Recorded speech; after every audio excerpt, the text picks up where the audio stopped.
өту үшін көңіл-күйімізді көтеріп, психологиялық ахуалымызды қалыптастырып алайық.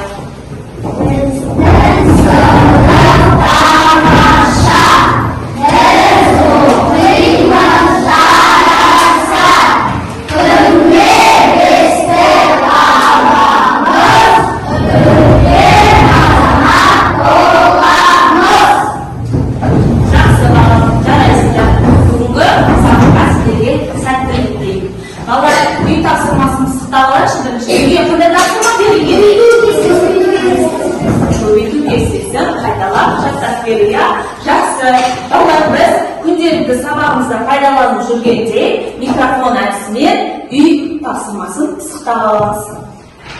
Ұластар, екі жердегі 4-ің. Үнжу, 5 жердегі 5-ің. 5 жердегі 5-ің 25. Тамаша. Айрасыл, 3 жердегі 8-ің. 24. Тамаша. Нұриман, 2 жердегі 3-ің. Нұриман, Нұрым. 3 жердегі 1-ің. 3 жердегі 1-ің. Қаршыға 2 жердегі 6-ың. 12. 3 жердегі 4-ің. Тамаша. Алтынай 5 жердегі 5-ің. 25. 6 жердегі 6-ың. Сабағымыз қазір түсіндіремін. Үлгіге қарап қазір жеке, топтық, жұптық жұмыстар орындайтын боласыңдар. Мұқият тыңдап түсініп аламыз. Түсінікті ма балалар? Ал жақсы. 17 мен 8-дің қосындысын азайтамыз.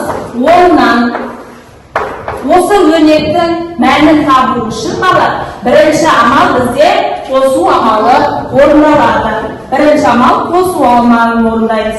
Екінші амал азайту амалын орындаймыз. 17 мен 8-дің қосындысы 25-ке тең болады. 25-тен 10-ды азайтамыз. Өрнектің мәні 15-те тең болады. 80 азайтуға жақша ішінде 90 азайту 20. Өрнектің мәні бірінші біз жақшаның ішіндегі амалды орындаймыз, балалар. Жақшаның ішіндегі амалды орындаймыз. Екінші амал жақшаның сыртындағы азайту амалын орындаймыз. 90-нан 20-на азайтса 70, 80-нен 70-ті азайтамыз, балалар. Сонда өрнектің мәні 10-ға тең болады. Келесі 45 бөлуге 5 көбейтілген 4. Бұл жерде бөлу және көбейту амалы берілген. Бұл жерде бірінші амал бізде көбейту амалын орындаймыз. Өйткені ол бірінші орында тұр. Бірінші амал бөлеміз, екінші амал көбейтеміз. 45-ті 5-ке бөлсек 9 болады.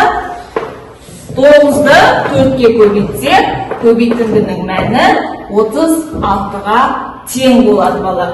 Балалар түсінікті ма? Жақсы. Онда болса балалар, қазір сендер бауырсақ әдісі арқылы жеке жұмысты орындайтын боласыңдар. Сабақты қалай түсінгендеріңді білетін боласыңдар. Балалар, бірінші тапсырмада жеке жұмыс, бұл жерде дискриптор амалдарын орындалу ретін анықтайсыңдар, өрнектің мәнін табасыңдар. Осыға өрнектің мәнін табып анықтайсыңдар. Қазір бауырсақтарды бір жұмыс аласыңдар. Бүгінгі күні рет жазыңдар. Дәптерге көркем, әдемі, есепті. Нұрислам, жұтамызда. Қарасы. Болған оқушы, жолымызды көтереміз, яғылы. Ахмеда. Әли. Қашыға. Әжірет. Қашан.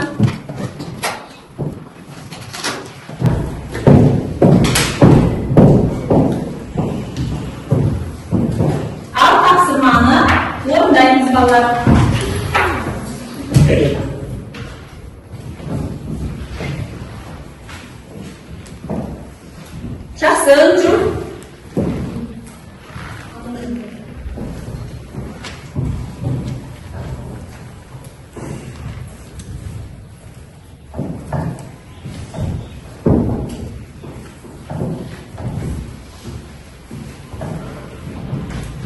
Önce жұмысыңды ойлап болдың ба? Өз жұмысыңды айтады. Қалай ойлады?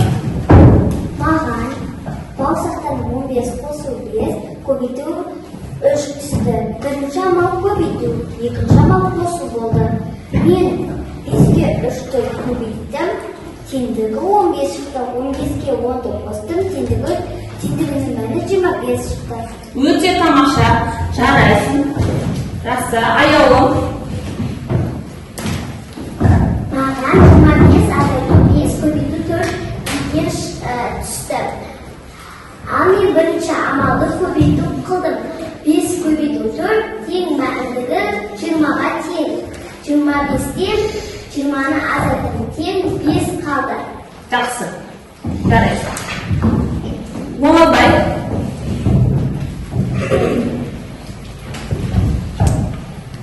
Маған 2 қосу 8 4 шықты. Мен жұмысты бөліп шыққан санды азайту. Теңдігінің мәні 4 шықты. Жақсы. Ахмедия.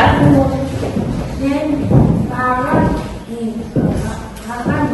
21 бөлінген жақса 26 айрым 19 жақсы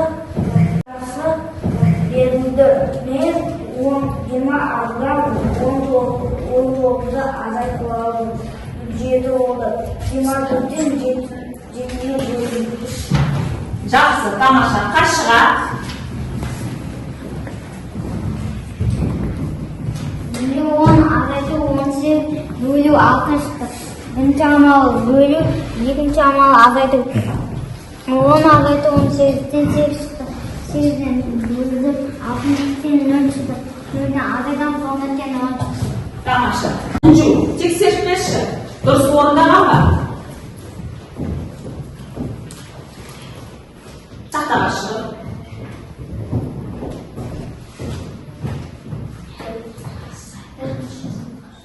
Жақсы орындаған дұрыс. Екінші бөлу орындаған. Оласардың есебі бәрі дұрыс. Тамаша. Өте керемет. Дұрыс. Жақсы. Алесға. Менің есебімде 21 бөлу ақша 26 азайту 19 болды. Ал бірінші мен 21-ден 26-дан 19-а алдым. Ол шыққан саннан 21-ді бөлдім. Теңдігі 3 шықты. Тамаша. Жақсы. Балалар. Жақсы орындап шықсыңдар. Нұрасыл. Маған 1 қосу 8 бөлу 4-те шықты. Мен бұл жерде бірінші бөлу амалын орындадым. 8-ден бөлім 4-ті бұл жерде 2 шықты. Мен 2 қостым, жауабы 4-ге тең. Жақсы. Балалар жарайсыңдар. Енді дәптерлеріңді бір-біріне алмасып, бір-бір бағалау шкаласына әрқайсына балдарын қойып шығыңдар. Бір-бірін тексеріп шығыңдар. Ауыстырып па? Иә, ауыстырып. Сосын бал қойып шығыңдар. Иә.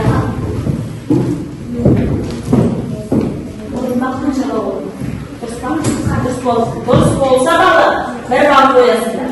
Бір бал жылжысасыңдар. Қойып шықты.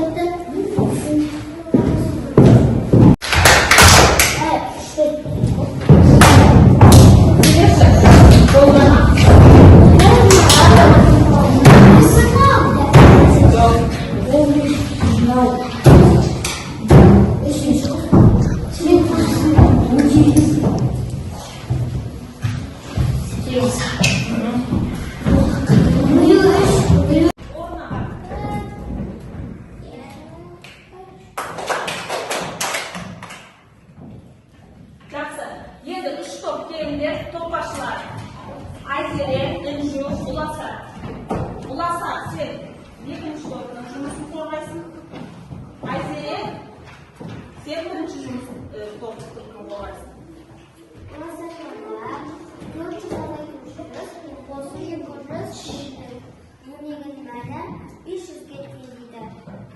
шамалы бірге, бір шамалы азайту, екінші шамалы қосу.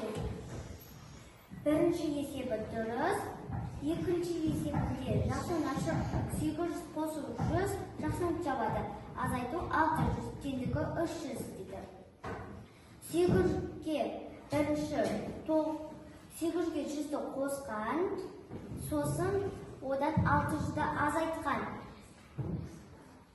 Үшінші есебінде 6 бөлу 18, жақсын ашық 18 бөлу 6 жақсын жапқан, теңдігі 2-ге дейді. Бірінші шамалы бөлу, бірінші шамалды жақсын орындаған, екінші шамалды 6-ға бөлген, теңдігі дұрыс. Төртінші есебінде 27 бөлу көбейту теңдігі 3-ге тең дейді. Бірінші көбейтуді орындаған, екіншісі бөлуді орындаған.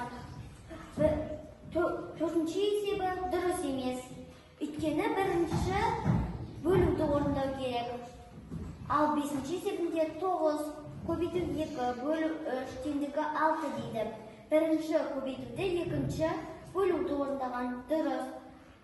Ең соңғысы 4 көбейту 5 бөлу 5 теңдігі 4 дейді. Бірінші көбейтуді орындаған, екінші бөлуді орындаған.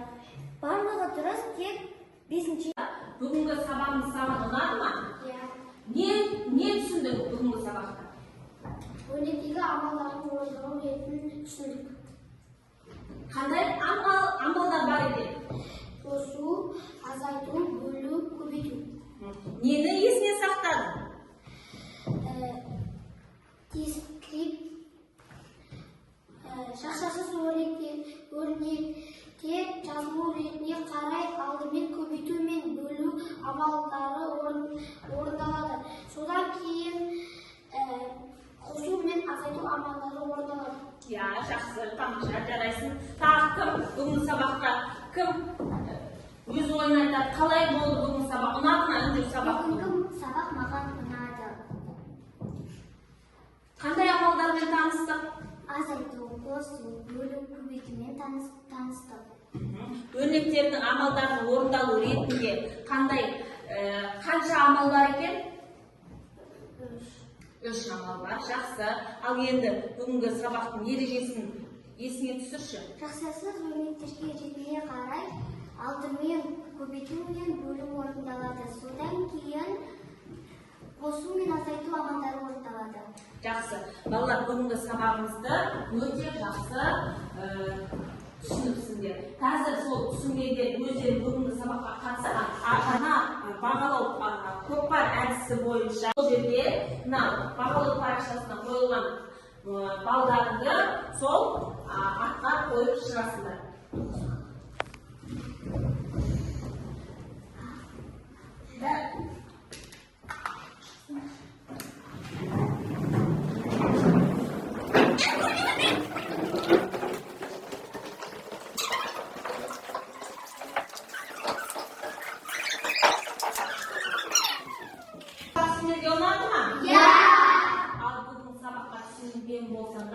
Қазір сендерге қолыспен кілт әдісі бойынша егер сабақ менің сұрағым бар дегенде қызыл түсті таңдайсыңдар.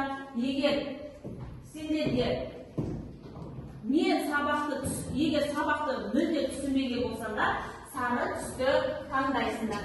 Келіп қазір бір кілттен алыңдар.